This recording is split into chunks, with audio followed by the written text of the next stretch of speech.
She arrived on a stagecoach with nothing. No money, no home, no one left in this world. Just a silver locket and a heart full of grief. Then a stranger said 6 words that changed her life forever. Stay with us, because this story might just change yours too. Welcome to Westwind Tales, where the dust of the Old West carries stories of love, courage, heartbreak, and the quiet strength that lives inside every human soul. This story teaches us that true wealth isn't measured by what you own. It's measured by the grit you carry, the love you give, and the courage to begin again when everything is lost. If this story touched your heart, share it with someone who needs a little hope today, and subscribe to Westwind Tales so every new story finds its way to you. This content was carefully researched, developed, and manually edited by our team to deliver meaningful stories with valuable life lessons. Every narrative is crafted to entertain, inspire, and empower our audience. We believe that great stories can change lives, and we are committed to bringing you content that matters. Thank you for being part of our community.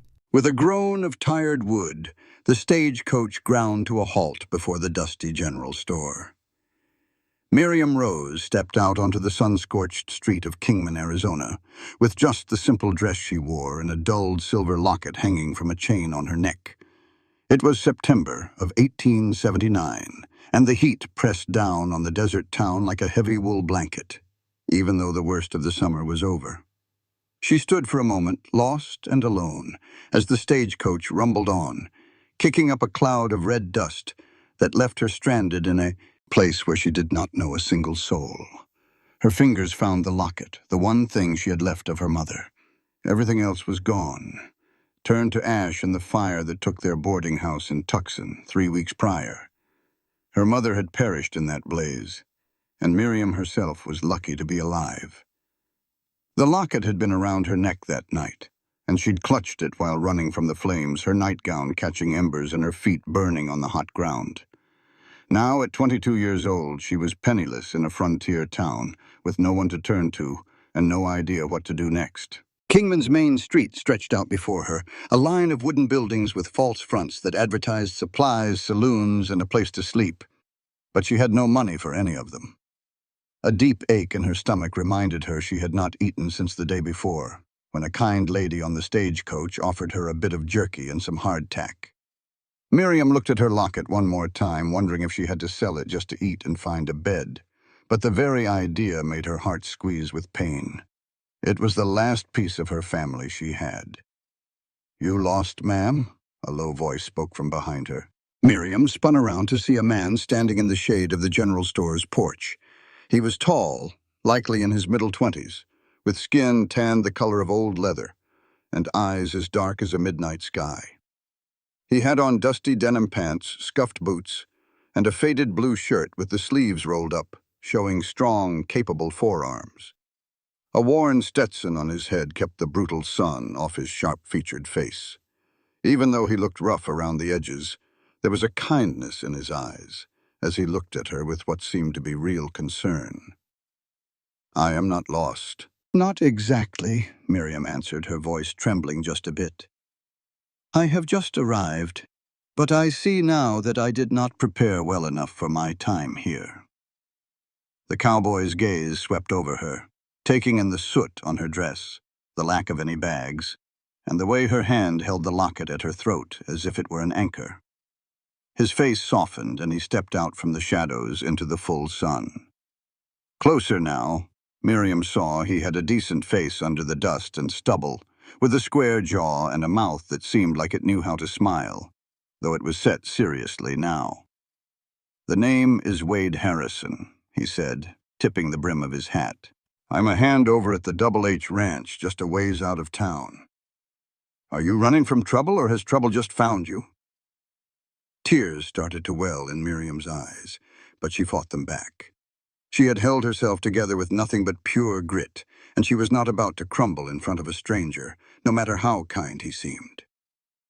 "My mother and I had a boarding house back in Tucson. There was a fire. She was lost in the flames, and I lost everything but this."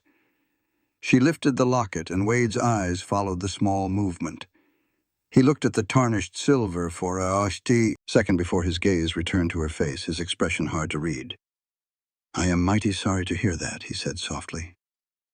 "That's a heavy burden for anyone to carry." "Thank you," Miriam whispered. "I came to Kingman because a stagecoach ticket was all I could buy with the charity the church in Tucson gave me. I figured I might find some work, but standing here now, I can see how foolish that hope was." Wade was silent for a long moment, his dark eyes thoughtful. Then he said something that caught her completely off guard. "You are a whole lot richer than you think." Miriam stared at him, confused. She motioned to her dirty dress and her empty hands. "I have nothing left in this world. How could you say such a thing? Because you are still here," Wade said plainly. "You lost it all, even the person you loved most in this world. But you did not lay down and quit. You got on that stagecoach and came here to start over. That takes grit, miss, and grit is worth more than gold out here." He took a breath, then said, "And that locket you are holding, it might be dull, but I know good silver when I see it. That is no cheap piece of tin. It is the real thing, and it has value. But I would bet the memories it holds mean more to you than any price it could fetch." The tears threatened to fall again, but this time they were from a place of gratitude. No one had shown her such simple understanding since her mother passed. Others had given her looks of pity or suspicion. But Wade Harrison looked at her like she was somebody who deserved respect. "The memories are everything now," she admitted quietly. "I could never sell it." "Then do not," Wade stated with finality. "There are other ways to make a living. You come with me. A woman named Mrs. Chen has a boarding house down the way, and she can always use another helping hand. I know her pretty well. She supplies the ranch. If I put in a good word for you, she will give you a fair shot. You can work for your room and meals until you're back on your feet." A small flame of hope sparked in Miriam's heart for the first time in weeks. "You would do that for a complete stranger?" Wade pushed his hat back a little, giving her a small smile that completely changed his serious face. "I know enough. I can see you have got grit, you are honest, and you look ready to work hard. That is more than I can say for half the folks I meet. Besides, my mama always said to help folks who are in a tight spot. She would have my hide 6 ways from Sunday if I just left a lady standing in the street with nowhere to go." "Your mother sounds like a very wise woman," Miriam said, and she felt a bit of the heavy weight lift from her shoulders. "She was," Wade replied, and a flicker of old sadness in his eyes told Miriam that his mother was gone too. "Come along, Miss Rose. Let's go talk to Mrs. Chen and see about getting you settled in." As they walked along the dusty road, Miriam watched Wade from the corner of her eye. He moved with the easy gait of a man who belonged where he was, his long strides covering the ground easily, yet he kept his pace even with hers. A few people called out to him as they went, and Wade answered with a friendly wave or a nod. It was clear he was known and liked here. That said a lot about a man's character, Miriam thought. A man who earns the respect of his neighbors is a man you can generally trust. Mrs. Chen's boarding house was a 2-story building painted a cheerful yellow, a bright spot against the dull browns and grays of the town. A little garden grew out front, which was a small miracle in this dry country, with rows of vegetables and a few tough flowers blooming against all odds. Wade swung the gate open and motioned for Miriam to walk ahead of him up the path. Before he even got a chance to knock, the front door opened and a small Chinese woman appeared, her dark hair in a tight bun. She wore a simple cotton dress with an apron, and her sharp eyes sized up both Wade and Miriam in an instant. "Wade Harrison, I should have known that was you making all that noise on my walkway. You cannot need more supplies already. I sent 3 crates of vegetables to the Double H just last week." "Not today, Mrs. Chen," Wade answered with a grin. "I am here on another matter. This here is Miss Miriam Rose. She is new in town and in need of honest work and a place to stay. I figured you could use an extra pair of hands." Mrs. Chen's sharp eyes moved to Miriam, looking her over from her worn-out shoes to the top of her head. Miriam made herself stand tall, refusing to shrink under the woman's intense gaze. After a long, quiet moment, Mrs. Chen nodded. You look like you have seen your share of trouble. What can you do? I help my mother operate a boarding house in Tucson, Miriam replied. I know how to cook, clean, do the wash, and mend clothes. I can also keep the books and tend to the guests. I am a hard worker, ma'am, and if there is something I do not know, I learn it fast. Tucson, is it? Mrs. Chen's face softened just a little. I heard about that terrible fire a few weeks ago. A bad business, that was. Many lives were lost. My mother was one of them, Miriam said, her voice soft. Mrs. Chen gave one sharp nod, as if that explained all she needed to know. I have a small room up in the attic. It is not fancy, just a cot and a wash basin, but it is clean and it is private. You work for me, help me keep this place running right, and the room is yours. You will get 3 hot meals a day and a small wage on top of that. $2 a week to begin, and more if you prove you are worth it. Is that a deal? Relief washed over Miriam so strongly she almost swayed on her feet. Yes, ma'am, that is a deal. Thank you, Mrs. Chen. I promise you will not be sorry. See that I am not, Mrs. Chen replied, but there was a touch of warmth behind her stern words. You can begin in the morning. Be here at sunup, and I will show you your duties. She then looked over at Wade. Are you staying for supper, Wade? I've made dumplings. I surely wish I could, Mrs. Chen, but I've got to get back to the ranch before nightfall. Mr. Henderson is expecting me. Wade turned back to Miriam and touched the brim of his hat one last time. You will be fine now, Miss Rose. Mrs. Chen is tough, but she is fair. Thank you, Mr. Harrison, Miriam said, and she hoped her voice conveyed all the gratitude she felt in her heart. I truly do not know what would have become of me if you had not stopped. We all need a helping hand now and then, Wade said, his dark eyes meeting hers for just a moment longer than what was absolutely needed. Welcome to Kingman, Miss Rose. I surely hope you find what you are looking for here. As Wade walked off down that dusty road, Miriam felt a little flutter in her heart that had nothing to do with being thankful. Something about that cowboy just pulled her in. Something in the quiet strength of his ways, and the pure kindness she saw in his eyes. She gave her head a little shake. This was no time to be thinking about men, and certainly not a cowboy she had just laid eyes on. She had to stay focused on putting her life back together, on getting her feet under her in this unfamiliar new town.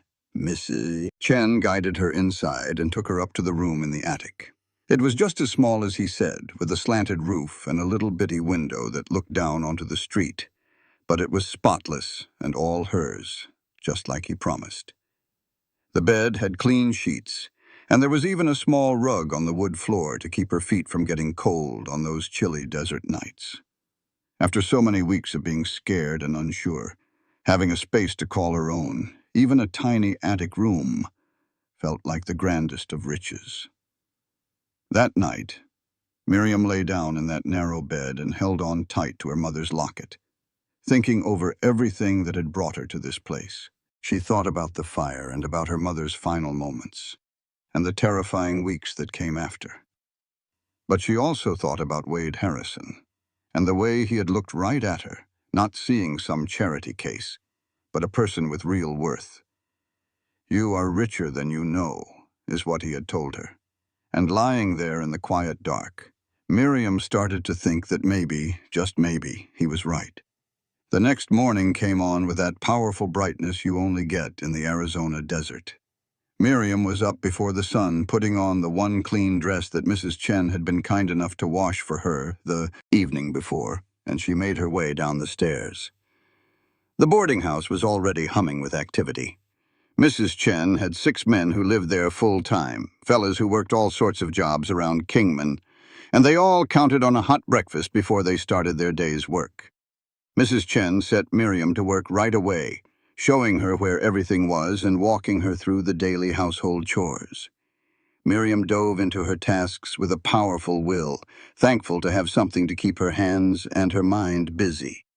She helped cook the breakfast, served the boarders their plates, washed up all the dishes and swept the floors, and tidied up the beds.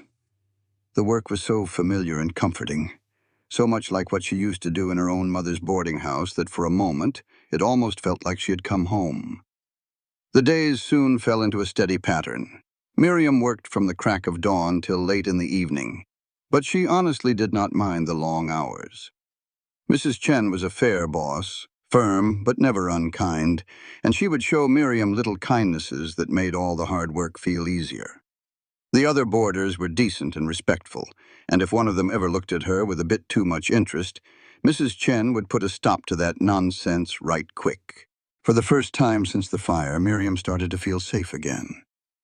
3 whole weeks went by before she saw Wade Harrison again. She was out in the front garden, watering Mrs. Chen's prized vegetables in the cool of the evening, when she heard the little gate squeak open. When she looked up, she saw the familiar shape of the tall cowboy, his Stetson hat pulled down low against the setting sun. "Miss Rose," Wade said, a wide grin spreading across his face when he saw her. "Mrs. Chen told me you were getting settled in just fine. I am mighty glad to hear it." "Mr. Harrison," Miriam replied, putting down her watering can and pushing a loose strand of hair off her face. All of a sudden she was keenly aware of how she must have looked, with her face all flushed from the heat and her dress a little damp from the watering. "I have been wanting to thank you properly for everything you did for me. You truly changed my life that day." Wade just waved off her thanks. "All I did was make an introduction. You are the one putting in all the elbow grease. Mrs. Chen says you are the finest help she has ever had." Miriam felt her cheeks grow warm at the compliment. She really said that? She did indeed. And Mrs. Chen is not a woman who hands out praise lightly. Wade shifted his feet, looking almost bashful for a second. "I was just wondering, Miss Rose, if maybe you would be willing to take a walk with me. I ride into town every few weeks for supplies, and it sure would be nice to have some company. That is, if you have a spare moment and if you would be inclined to." Miriam's heart did a little two-step in her chest. She knew she ought to say no. She hardly knew this man, and she still had chores to do. And it probably was not proper to go walking alone with him. But when she looked into Wade's hopeful eyes, she heard herself say, "I would like that very much. Let me just tell Mrs. Chen where I am headed." Mrs. Chen gave her the go-ahead with a knowing little look that made Miriam's face turn even redder. She took off her apron, fixed her hair the best she could, and went to join Wade out on the street. They strolled together through the town as the sun dipped lower, painting the whole desert sky with shades of orange and pink that just stole Miriam's breath. "I have never seen sunsets like these before," she said, just staring at the amazing colors. "Back in Tucson, we were always too busy with supper to ever pay them much mind." "They are something else, aren't they?" Wade agreed. "Sometimes, when I am out on the range near dusk, I will just stop my horse and watch the sky change its colors. It makes you feel tiny and enormous at the very same time, if that makes a lick of sense." "It does," Miriam said quietly. They walked on in a comfortable quiet for a little while, the sound of their boots echoing on the wooden boardwalk. Finally, she worked up the nerve to ask, "You spoke of your mother that first day we met. Has it been long since she passed away?" Wade's whole face turned solemn. 6 years now. She took sick one winter, and we just did not have the money for a real doctor. My father and we did everything we knew how to do, but it just was not enough. She passed on in the spring, right when the wildflowers were starting to bloom. She always did love the wildflowers." "I am so sorry," Miriam said. "It is a terrible thing to lose your mother, no matter how old you are." "It surely is," Wade agreed. "My father, he took it real hard. He passed on 2 years later. The doctor said it was his heart, but I think it was really just a broken spirit. He was never the same man after Mama was gone." He glanced over at Miriam. "That is when I took a job with Mr. Henderson over at the Double H Ranch. He gave me work when I needed it most, and I have been right there ever since." "So you know what it feels like," Miriam said, "to lose everything you have and be forced to start all over." "I do," Wade said, his voice low. "That is why I could not just walk on by you that day. I looked at you, and I saw a bit of my own story. I saw someone who was hurting something fierce, but was still putting up a fight to keep on going. He stopped walking then and turned to look right at her. "Can I ask you something a bit personal, Miss Rose?" "Miriam," she said softly. "You can call me Miriam." "Miriam," Wade repeated, and she sure did like the way her name sounded rolling off his tongue in his deep voice. "That locket you always wear, I have noticed you touch it whenever you seem nervous or are thinking on something hard. Would you be willing to tell me about it, about what it means to you?" Miriam's hand instinctively went up to the locket at her throat. She paused for just a second, then decided that Wade Harrison was a man she could trust. She opened the little locket with care and showed him the two tiny pictures inside. One was a photograph of a young woman with dark hair and gentle eyes, her mother from long before she was born. The other was of a serious-looking man dressed in a military uniform. "This is my mother," Miriam explained. "This picture was taken before I came along, when she was young and her heart was full of dreams. And this here is my father. He was a cavalry officer. He died when I was only 3 years old. I do not have any memory of him at all, but my mother always told me he was a good and honorable man." Wade studied the little photographs with real interest. "Your mother was a beautiful woman. You have got her eyes." "Thank you," Miriam said, her voice barely a whisper. "The locket was a gift my father gave my mother when they were courting. She wore it every single day of her life. When she was dying in the fire, she somehow managed to get it off her own neck and push it into my hands. She made me promise I would always keep it safe, to always remember that I came from love, even if I found myself all alone in the world." Her voice cracked on those last few words, and she felt hot tears begin to trace paths down her cheeks. Wade did not try to tell her to stop crying or offer up any empty words. Instead, he just gently reached for her hand and held it, his rough working man's palm feeling warm and steady wrapped around hers. They just stood there on that boardwalk as the sun finally disappeared and the first few stars began to pop out in the sky. And Miriam cried for her mother while Wade just held her hand and stood there with her in her sorrow. When her tears finally started to dry up, Miriam felt a little embarrassed. "I'm so sorry. I did not mean to fall apart like that." "Do not you dare apologize," Wade said with firmness in his voice. "You have got to let that grief out sometimes, or it will eat you up from the inside. My own mama always used to say that." He gave her a soft smile. "Besides, what kind of friend would I be if I could not stand with you through a few tears?" "Friend?" Miriam repeated the word, and it felt just right. In the few short weeks since they had first met, Wade had become important to her in a way she could not quite put her finger on yet. She found herself looking forward to the days he rode into town, and she would catch her mind wandering to his kind smile at the strangest times while she worked. "I would like to be your friend, Wade." "I would like that too, Miriam," Wade said. And the way he was looking at her made her think that maybe, just maybe, he felt that same confusing pull that she did. Over the next couple of months, Wade started making a point of coming into town a lot more often. He always cooked up some reason for his visits, like needing to pick up supplies or having some business to take care of with the shopkeepers. But Miriam had a strong suspicion that the real reason he came was to see her. They soon settled into a comfortable habit of taking walks in the evening, wandering the streets of Kingman, and talking about every little thing under the sun. Wade would tell her all about his life on the ranch, about the big cattle drives and the back-breaking work, and the deep satisfaction of a job done right. And Miriam told him all about her dreams of one day owning her own business again. Maybe a little restaurant or a dress shop, something that would let her stand on her own 2 feet.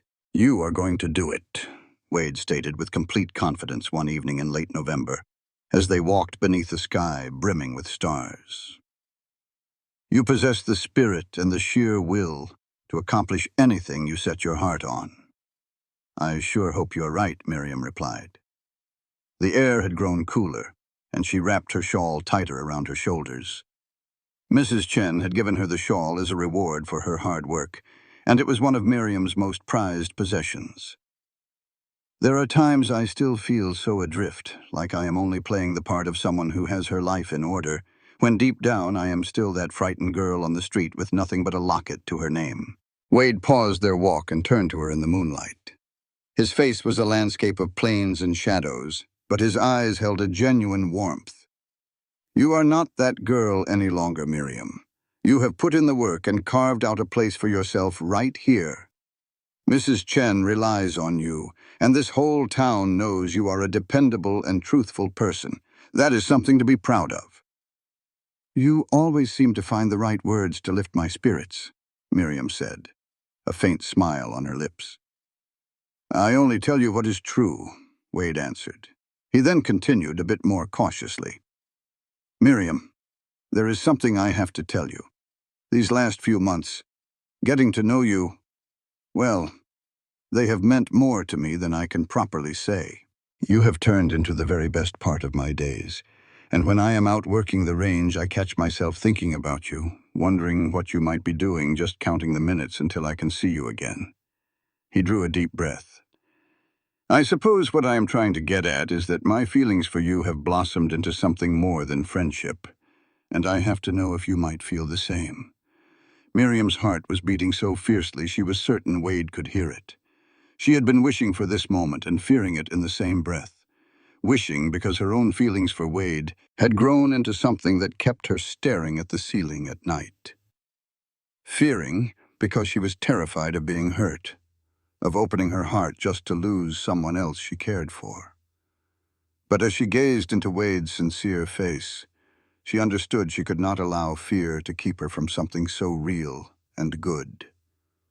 "I do feel the same," she confessed. "I have for a little while now.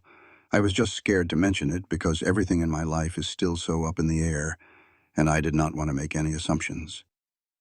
The smile that lit up Wade's face was like the sun rising over the desert. "Then can I court you the proper way?" "I want to go about this the right way, Miriam. You deserve a proper courtship, don't you think?"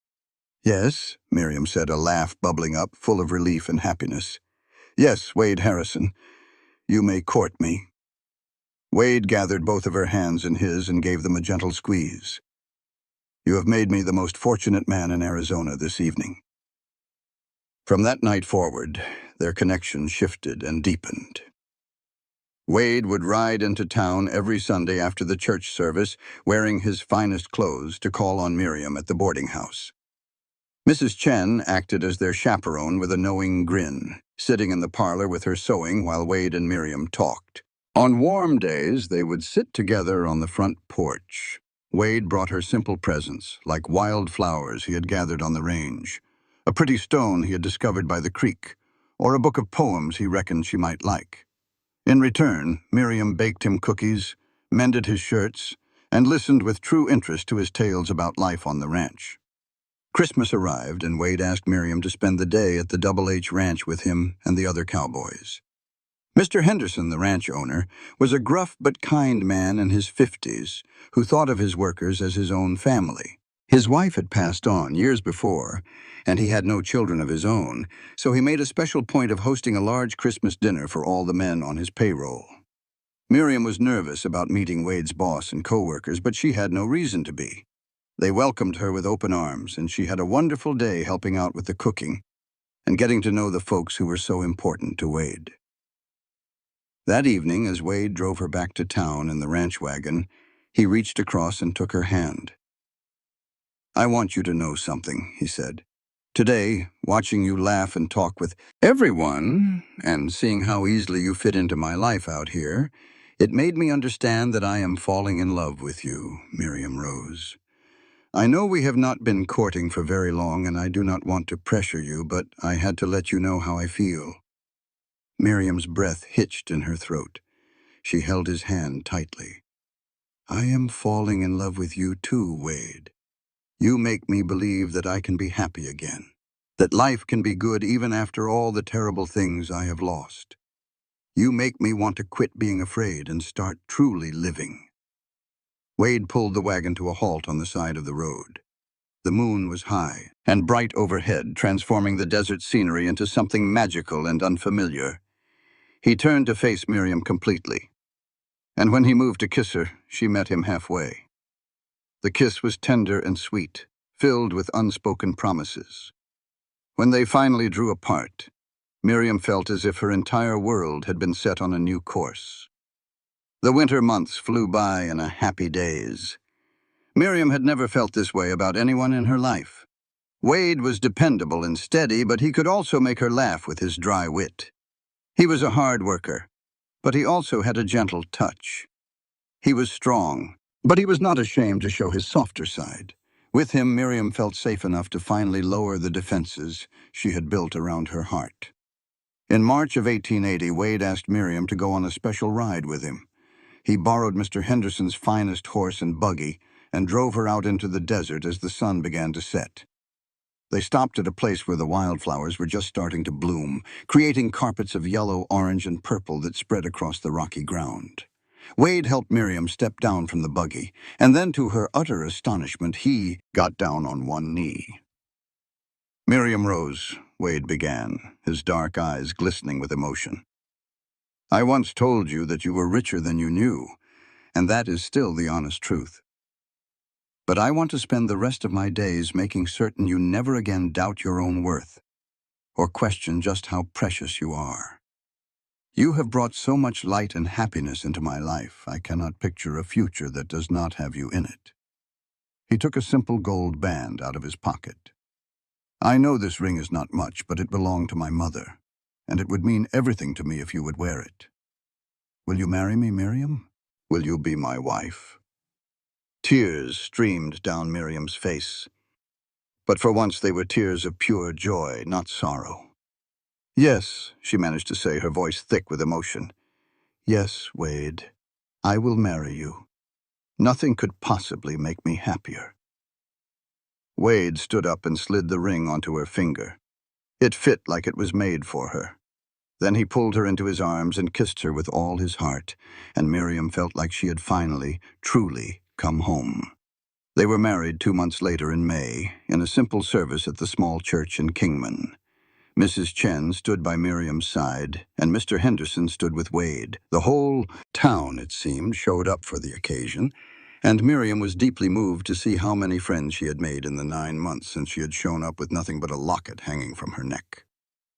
Mrs. Chen shed happy tears, and even the crusty old Mr. Henderson looked a bit misty-eyed as he watched Wade and Miriam say their vows. After the wedding, a big celebration was held at Mrs. Chen's boarding house. She had closed up shop to regular customers for the day and turned the place into a party, with tables piled high with food and decorations strung from the ceiling beams. The entire town seemed to pack into the boarding house and pour out onto the street, all eating and drinking and dancing to the tunes of a hastily assembled band. Miriam, in a simple white dress that Mrs. Chen had helped her stitch, danced with her new husband and felt like she was the luckiest woman on earth. That night, Wade carried his bride home to the small cabin he had constructed on the edge of the Double H Ranch. Mr. Henderson had given him a parcel of land as a wedding present, and Wade had spent the last 2 months using every spare minute to build a real house for his out across the desert. "Welcome home, Mrs. Out Across the Desert. Welcome home, Mrs. Harrison," Wade said as he lifted Miriam over the threshold. Miriam gazed around the cabin, amazed.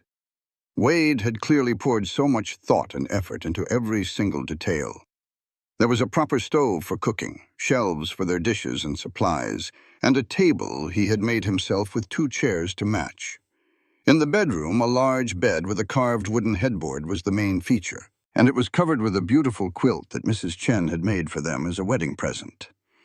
On the small table next to the bed, Wade had put a framed photograph of Miriam's parents, which she had been able to have made from the tiny pictures in her locket. "Wade," Miriam whispered, her fingers trembling as she touched the frame. "You did all of this for me." "I wanted you to have them here with us," Wade said gently. "I know how much they mean to you, and I figured maybe this place would feel more like home if they were here too." Miriam turned and wrapped her arms around her husband's neck, kissing him with all the love and gratitude she felt in her soul. Wade kissed her back just as deeply. And for the very first time in her life, Miriam truly understood what it felt like to be treasured, to be loved completely with no strings attached. Life on the ranch was a world away from anything Miriam had ever known, but she tackled it with a determined spirit. She learned how to run a home with few resources, to make every single drop of water count in the unforgiving desert environment, to preserve food, mend clothing, and look after a small garden.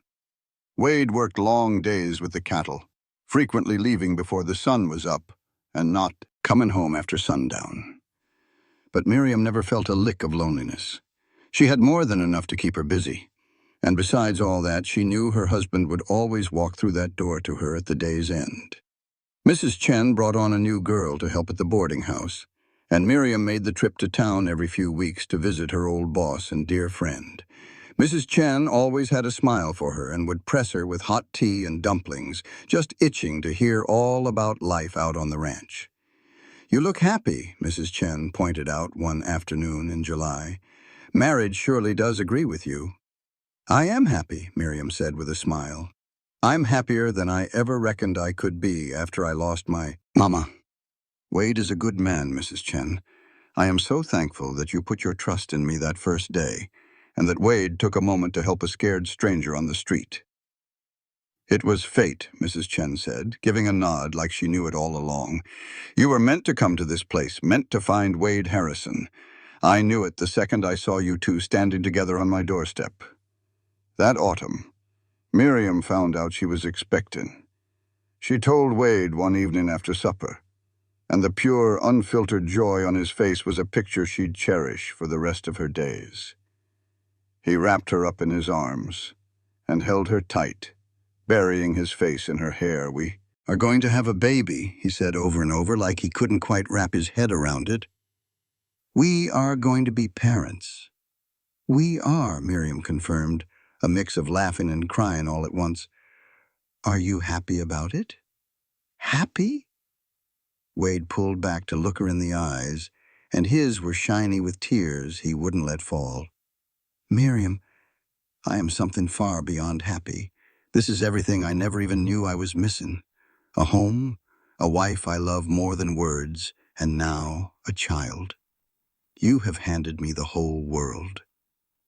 The pregnancy wasn't a walk in the park. Miriam fought a terrible morning sickness for the first few months, and the summer heat of 1881 was meaner than a rattlesnake. But Wade was right there, taking care of her and doing everything he could to make her feel halfway decent.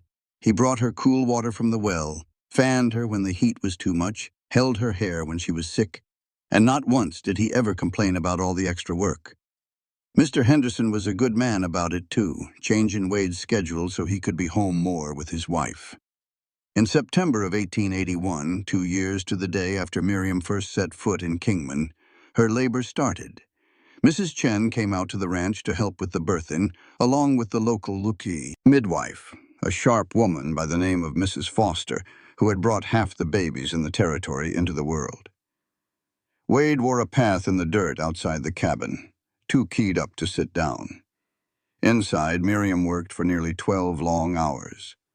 At last, just as the sun was dipping below the horizon, the cry of a baby cut through the quiet air. Wade nearly broke the door down getting inside to find Mrs. Chen grinning at him.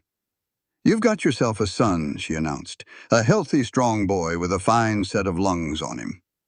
Wade hurried over to Miriam's side. She was laid out in their bed, worn to a frazzle but glowing, holding a tiny bundle wrapped in soft blankets.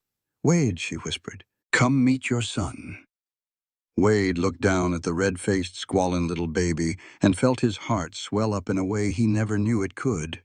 "He's perfect," he breathed out. "Miriam, he is absolutely perfect."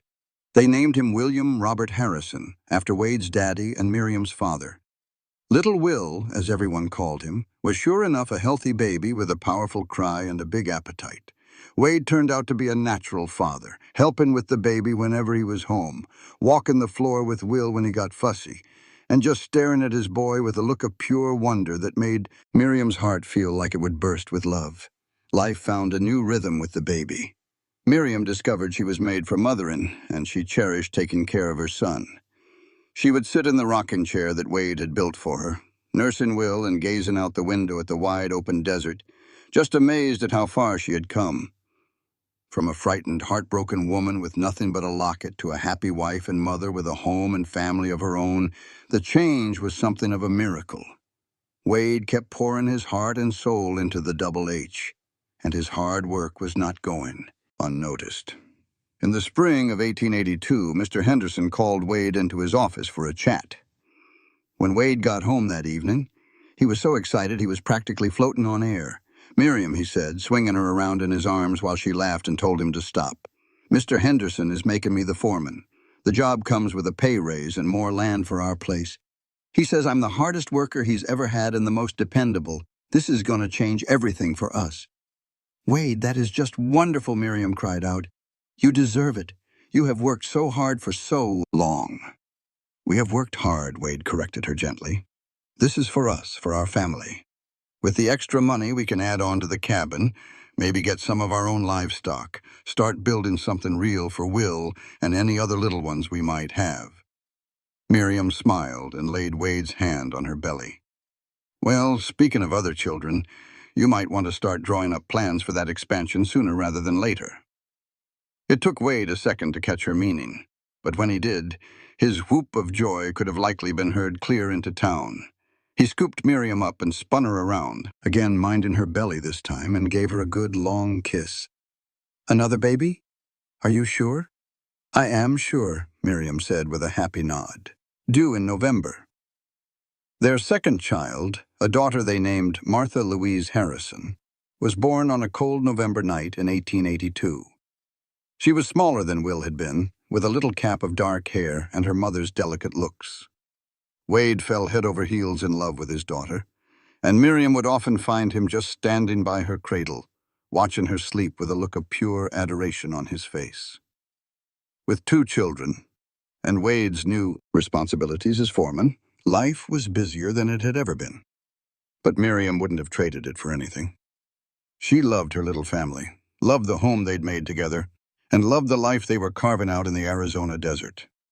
On those quiet evenings, after the children were tucked in, and she and Wade sat on the porch watching the sunset, Miriam would sometimes finger the locket that was always around her neck. She would think about her parents, about her mama, about all she had lost and all she had found. "What are you thinking about?" Wade asked her one of those evenings, seeing the far-off look in her eyes. "About how you told me that first day that I was richer than I knew," Miriam said. "I didn't rightly understand what you meant back then, but I do now. I thought I had nothing left because I didn't have money or things, but I had courage and I had grit and I had a heart full of love. And those things, those are what truly matter." Wade pulled her in closer, and she rested her head on his shoulder. "You built a good life for yourself from scratch," he said. "That takes a special kind of strength. I'm proud of you, Miriam. I am so proud to be your husband." "And I am proud to be your wife," Miriam answered back. "You saw something good in me when I couldn't see it myself. You gave me a chance to start fresh, and you loved me even when I was still piecing myself back together. I will never forget that, Wade. I will never take a single bit of it for granted." They sat there in a comfortable quiet, watching the stars pop out one by one in the darkening sky. Inside their little cabin, their children slept soundly, safe and warm and loved. It wasn't a fancy life, not by a long shot. They didn't have riches or fine things, but they had each other, and they had built something real and true together. For Miriam, who had once stood all alone on a dusty street with nothing to her name but a locket around her neck, it was more than enough. It was her everything.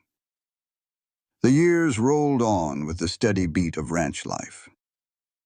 Will grew into a smart, curious boy who was his father's shadow, learning all about cattle and horses and the hard work that went into ranching. Martha was a little quieter, preferring to stick close to her mother and help with chores around the house. In 1884, Miriam gave birth to another boy, who they named Samuel James Harrison. Sam was a happy, easygoing baby who seemed to be smiling from the moment he was born. Wade just kept getting better as foreman of the Double H, earning the respect of Mr. Henderson and all the other ranch hands. He was a natural-born leader, firm but always fair, and the ranch did mighty well with him at the helm. Mr. Henderson started leaning on Wade for just about everything, and folks in town started whispering that when the old man finally decided to hang up his spurs, he might just sell the whole ranch to Wade for a good price. The cabin that began as just 2 rooms and a loft got bigger over the years. Wade added on a real bedroom for the children, a bigger kitchen, and a sitting room.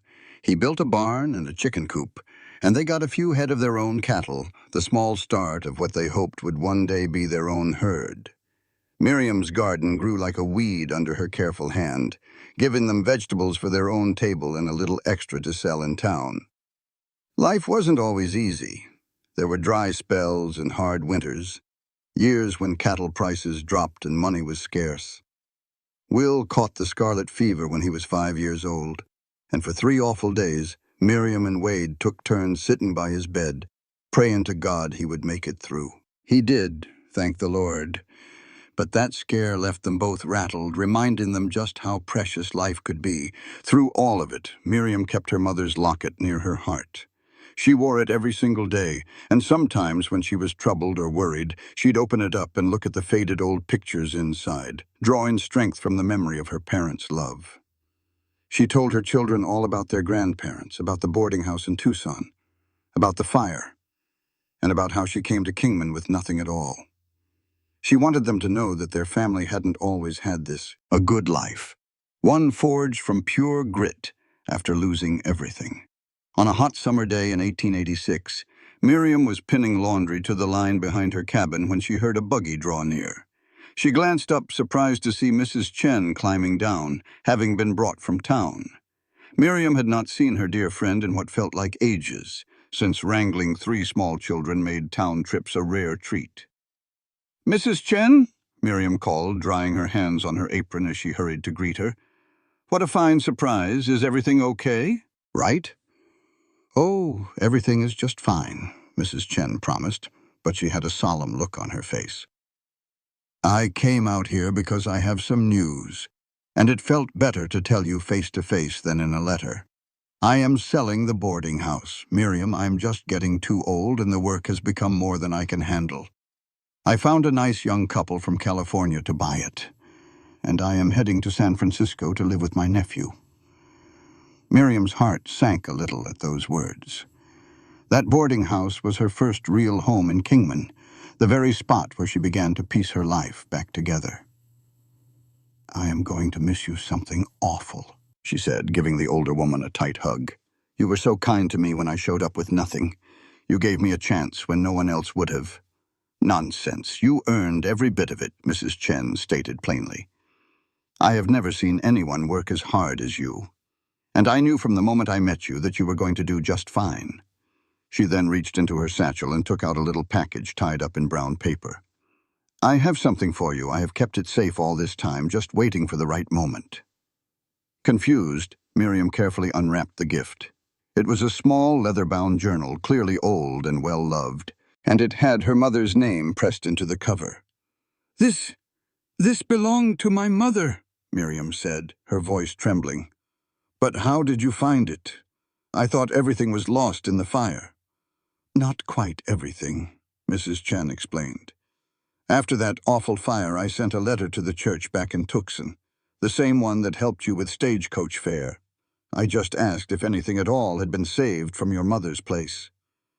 They mailed me this journal.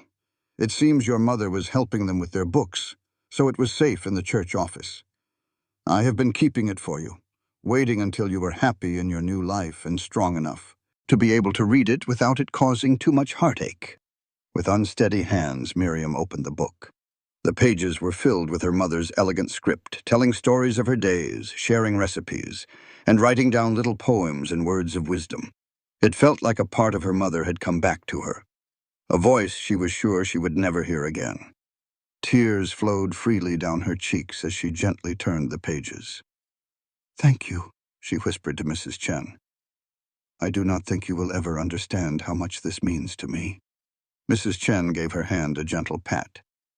"Your mother would be so proud of you, Miriam. You endured the worst possible thing and made something truly beautiful out of it. Now that is what I call true strength." After Mrs. Chen departed, Miriam settled onto the porch and read her mother's journal from the first page to the last. Her children's laughter filled the yard as she lost herself in the words. When Wade returned home that evening, he found her in the same spot, holding the journal tight against her heart. "Miriam," he asked, his voice full of concern, "what is the matter?" "Nothing is the matter," Miriam replied, a smile breaking through her tears. "Mrs. Chen gave me the most amazing gift. It is my mother's journal. I have been reading what she wrote, almost hearing her speak."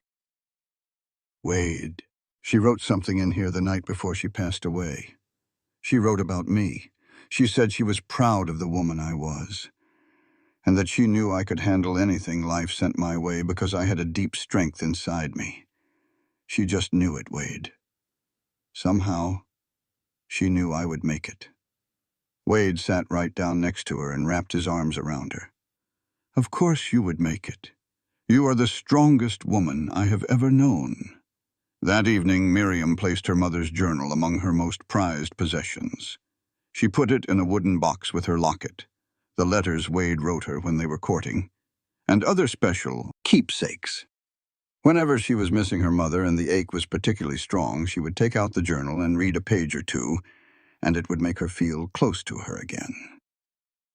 In 1888, Mr. Henderson took sick.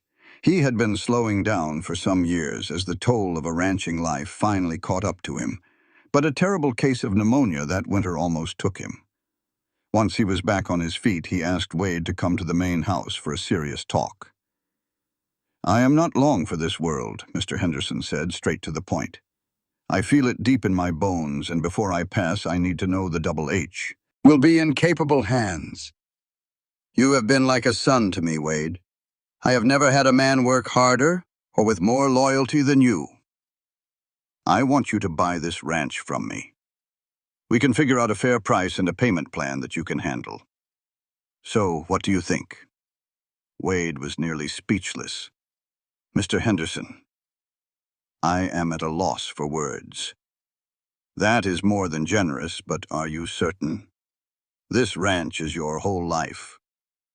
"And that is precisely why I want it to be yours," Mr. Henderson replied. "I know you will look after it and keep it thriving. And I do enjoy the thought of living out my days right here in my house, getting to watch you manage things. It will give an old man something to look forward to." Wade talked it over with Miriam that night, and she told him he should absolutely take the offer. "This is what we have been fighting for," she said. "Our very own ranch, something to leave to our children. We can make this work, Wade. There is nothing we cannot do when we are together." And so, Wade took ownership of the Double H Ranch, renaming it the Harrison Ranch. Of course, most folks around still called it the Double H just from habit. It was a heavy weight on their shoulders and a big financial risk. But Wade was ready for the challenge. He showed everyone he was not just a good foreman, but a great owner, making wise choices about his livestock, the pastures, and water rights. The ranch continued to thrive, and in just a few years, Wade had paid back a large part of his debt to Mr. Henderson. Mr. Henderson held on for another 3 years, long enough to see Wade truly succeed as a rancher and to meet Wade and Miriam's fourth child, a little girl named Catherine Rose Harrison, who was born in 1890. He passed on peacefully in his sleep one spring night in 1891, and Wade grieved for him as if he were his own father. The 1890s were good years for the Harrisons. The ranch was doing well, the children were growing up healthy, and the love between Wade and Miriam grew stronger with every passing year. They had their share of troubles, to be sure. Ranching was never easy, but they always handled them as a team, and that was what saw them through. Will became a dependable young man with a natural gift for ranch work, laboring beside his father and learning every part of the operation. Martha was a smart and creative girl with a real knack for sketching and painting that amazed them all. Sam was the family's smooth talker, always ready with a laugh or a joke, and could get himself out of any scrape. And little Catherine was the baby of the family, doted on by her big brothers and sister and her parents, with a gentle soul and a generous heart. For their 15th wedding anniversary in 1895, Wade surprised Miriam with a stunning new dress he had special ordered from San Francisco. She put it on for a celebration the neighboring ranch families held for them. While they were dancing together beneath the night sky, Wade held her tight and whispered to her. "Do you recall what I said to you that very first day we met?" he asked. "I said you were richer than you realized." "I remember," Miriam answered, smiling as she looked up at him. "Well, I was right," Wade continued. "But what I could not have known back then was how much richer you were going to make me. You have given me my whole world, Miriam. A proper home, a family, a life that means something. I love you more right now than on the day we got married. And I will love you even more tomorrow. I promise you that." Miriam felt tears welling up. Even after 15 years, Wade's words could still bring tears to her eyes. "I love you too," she said softly. "You saved me that day in Kingman, Wade Harrison. And for every single day after, you have given me a life worth saving." They shared a kiss under that starry sky with their friends and family all around them, and Miriam reflected on the long road she had traveled. She went from being a desperate woman holding only a locket to the wife of a successful rancher with 4 wonderful children and a life filled with love and purpose. The path had been difficult, but it had been worth every single hardship. As more years rolled by, the Harrison Ranch grew into one of the most prosperous outfits in the entire territory. In time, Will took on most of the daily work of running the place, which let Wade ease up some as he got into his 50s. Martha married a good young fellow from town, and they started their own family, but they lived near enough for frequent visits. Sam set his sights on being a lawyer and went to a school in California, sending back long letters telling all about his new experiences. Catherine remained at home, helping her mother, and studying to become a school teacher. And through all that time, Miriam always kept her mother's locket near her heart. It was older and duller now, the silver worn smooth in spots where she had held it for so many years. Ever so gently to show them the worn-out, ever so gently to show them the worn-out pictures of their great-grandparents. She would tell them the tale of how their grandma first arrived in Arizona with just this locket to her name, and how a kind cowboy told her she was richer than she realized. "Was he right, Grandma?" one of Martha's little ones asked her one time. "Were you rich?" Miriam would just smile and look over at Wade, who was napping in his rocking chair on the porch, looking peaceful and happy.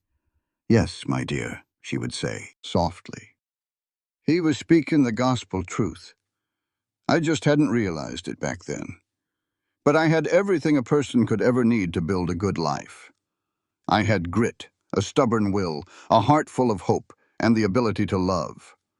And Lord knows those things are worth more than all the gold in California."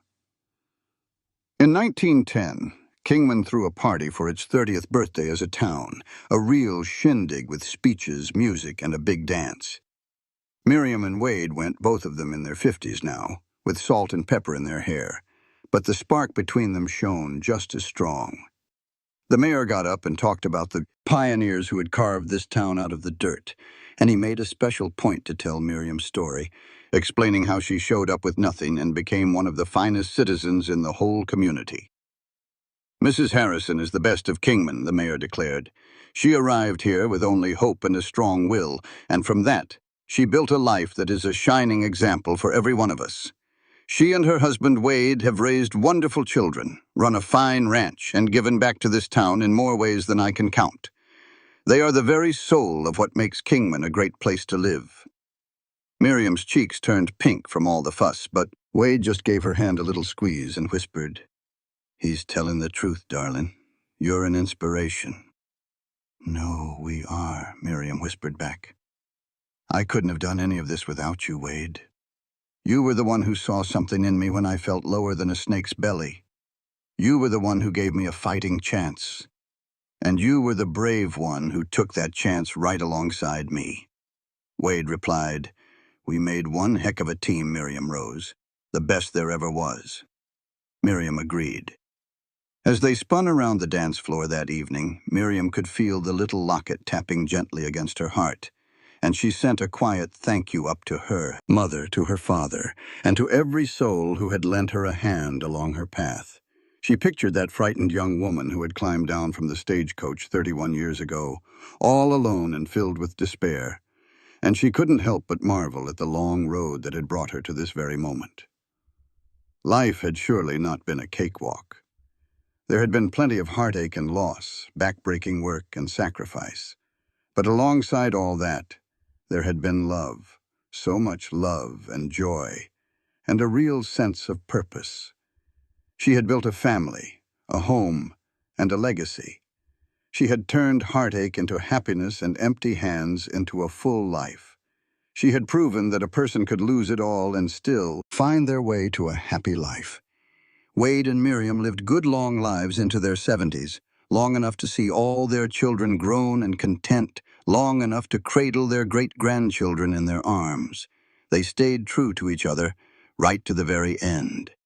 And when Wade finally passed on, peaceful in his sleep in 1923 at the age of 71, Miriam's heart ached for him. But she found comfort in knowing they had shared a full and beautiful life. Miriam went to join her beloved husband 2 years later in the spring of 1925, with all her children and grandchildren gathered around her. On the day they laid her to rest, Will discovered his mother's locket sitting on her nightstand. He opened it and saw the faded pictures of his grandparents. Tucked neatly behind them was a tiny slip of paper with his father's handwriting on it. The note said simply, "You are richer than you know." A teary smile crossed Will's face as he gently shut the little locket. He knew he would give it to his own daughter one day, and he would tell her the story of how a desperate young woman with just a locket to her name had met a kind cowboy who saw the treasure inside her. He would tell her how they worked together to build something beautiful and strong in the rugged Arizona desert. It was a love story folks would talk about for a long, long time, proof of what a little hope and a lot of grit can do. The Harrison Ranch kept on thriving for many years, and the story of Miriam and Wade became a family legend passed from parents to children. It was a gentle reminder that true wealth comes in many forms, and that sometimes the folks with the least in their pockets have the most in their hearts, if they just have the courage to see the treasures they carry inside themselves. The locket stayed with the family, always cared for and cherished, a real connection to their past, and a reminder of their roots. In the end, Wade had been speaking the gospel truth back in 1879, when he told that scared young woman on a dusty street that she was richer than she knew.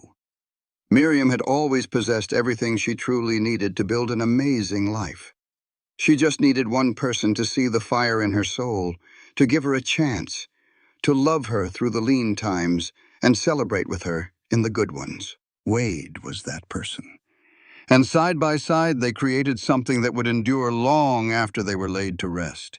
It was a legacy of love and persistence that would inspire their family for years and years to come. Their story was the real spirit of the American West. It was a place where anybody could start fresh, where a strong back and a good heart meant more than a fat wallet or a fancy name, and where love could take root and grow in even the toughest country. Miriam Rose Harrison, the woman who stepped into Kingman with nothing but a locket, left behind a successful ranch, 4 children, 14 grandchildren, and more great-grandchildren than a person could rightly count. But she left more than that. She left a story of hope and strength, a reminder that we all have more treasure inside us than we think. We just need the courage to see our own value and the good sense to take a helping hand when it's offered. And she left the lasting example of a love so strong it changed 2 lives and created a legacy that would stretch out like a long shadow, touching folks she'd never know, but who would hear her story and draw strength from it. When all was said and done, that was probably the greatest wealth a person could have. A life lived right, a heart loved true, and a story that never fades.